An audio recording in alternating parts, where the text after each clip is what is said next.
ओम नमः शिवाय. ओम नमः शिवाय. महान बुद्धिमान पिप्पलादांचा जन्म ही कथा. एकदा वृत्तासुरानं इंद्रभुवनावरती स्वर्गावरती हल्ला केला आणि सर्व देवांना पराभूत केलं. सर्व अस्त्र दधीची ऋषींच्या आश्रमामध्ये टाकून वृत्तासुर हा तपश्चर्या करण्यासाठी निघून गेला. इकडं इंद्रादी देवांना सर्वांना चिंता लागून राहिली आणि मग बृहस्पतीसहित इंद्रदेव ब्रह्मदेवाच्या भेटीला गेले.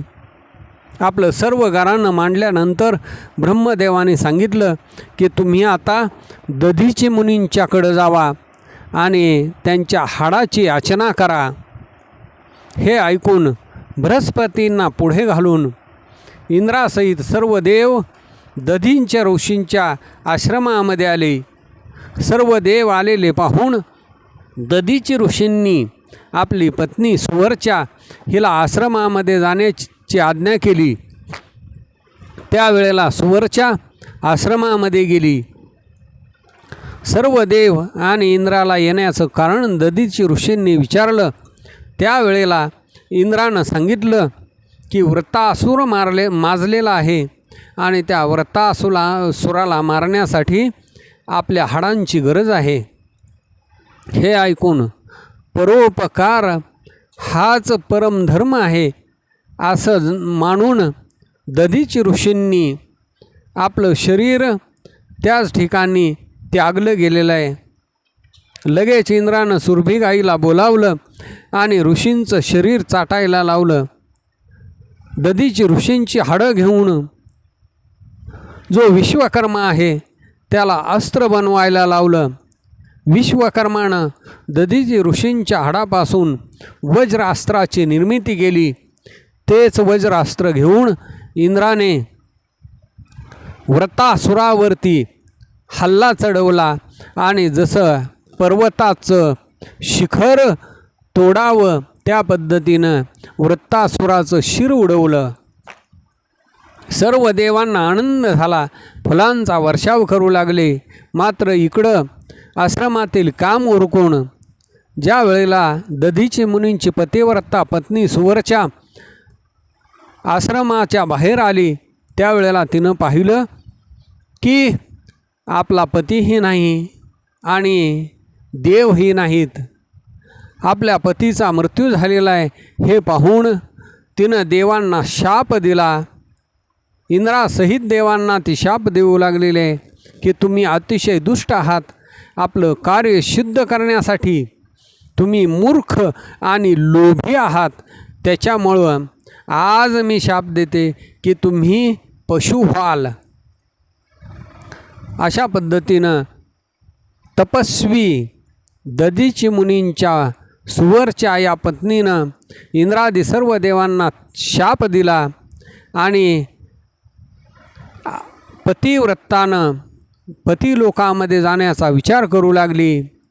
सुवर्च्यानं परम पवित्र अशी लाकडं जमा करून एक चिता तयार केली. त्याच वेळेला शंकर महादेवांच्या प्रेरणेनं आकाशवाणी झाली की हे मुनिपत्नी सुवर्चा, तुझ्या पोटामध्ये दधीची ऋषींचं तेज आहे. तुझ्या पोटामध्ये बाळ आहे आणि त्याच्यामुळं पोटामध्ये बाळ असणाऱ्या स्त्रीनं गर्भवती स्त्रीनं शरीर जाळू नये, सती जाऊ नये असा वेदाचा शास्त्राचा नियम आहे.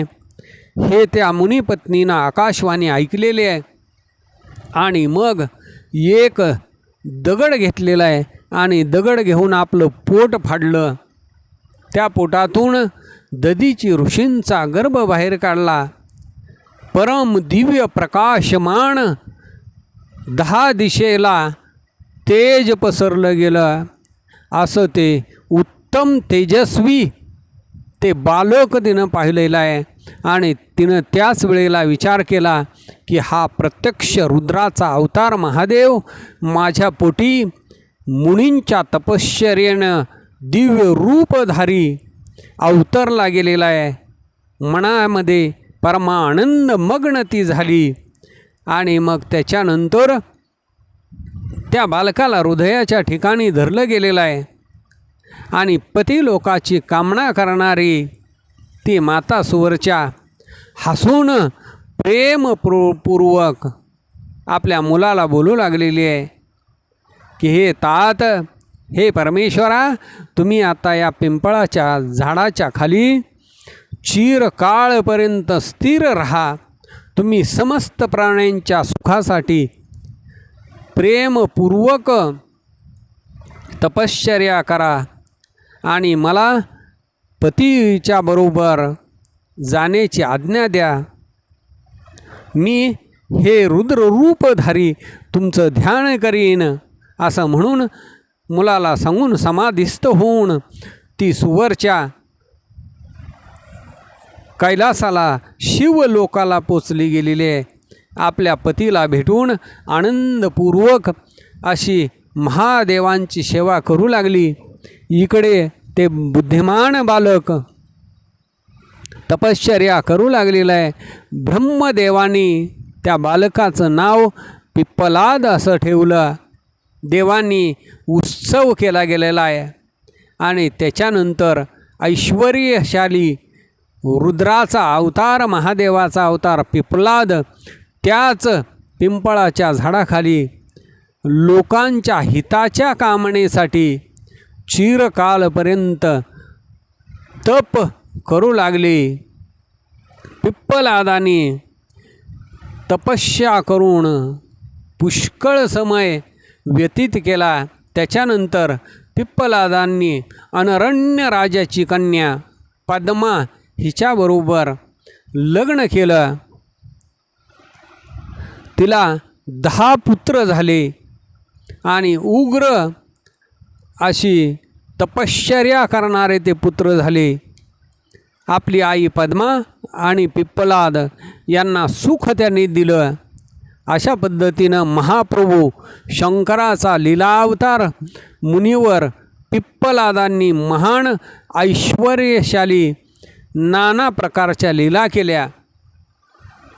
कृपाळू जगतामध्ये शनीची पीडा ज्याचं निवारण करण्यासाठी सर्वांची शक्ती कमी पडते हे पाहून लोकांना प्रसन्नतापूर्वक हे वरदान दिलं की जन्म झाल्यापासून 16 वर्षापर्यंतच्याला आणि शिवभक्त जे आहेत त्यांना शनीने पीडा करू नये. हे माझं वचन सर्वथा सत्य आहे. आणि या माझ्या वचनाचा जर शनीनं अनादर करून शिवभक्त आणि 16 वर्षावरपर्यंत आयु असलेल्या कुणालाही पीडा जर केली तर निसंदेह शनी भस्म होऊन जाईल. आणि म्हणून त्या भीतीनं ग्रहश्रेष्ठ असलेले शनी एखादा विकृत झाला तरीसुद्धा त्या मनुष्याला कधीही पीडा करत नाहीत. पिप्पलादांनी सांगितलं, गाधी, कौशिक आणि महामुनी पिप्पलाद या तिघांचं स्मरण करणाऱ्याला शनीनं कधीही पीडा करू नये आणि जर केली तर त्याचा नाश होईल.